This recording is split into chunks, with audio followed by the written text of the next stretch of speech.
اللهم صل على محمد وآل محمد. بسم الله الرحمن الرحيم. اللهم رب شهر رمضان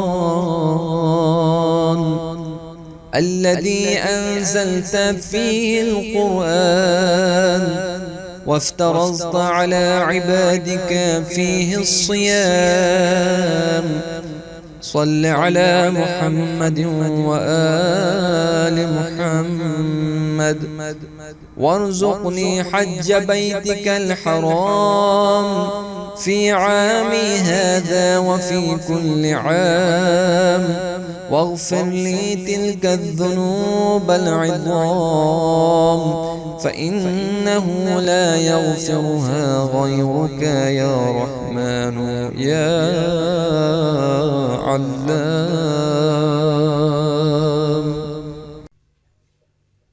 خدایا، ماہ رمضان جس میں آپ نے قرآن نازل فرمایا اور اس مہینے میں اپنے بندوں پر روزہ واجب کیا، محمد اور ان کی آل پر درود و سلام بھیج، اور اس سال اور ہر سال مجھے خانہ کعبہ کی زیارت نصیب فرما اور میرے گناہوں کو بخش دے جنہیں تیرے سوا کوئی اور نہیں بخش سکتا، اے بخشنے والے اور جاننے والے.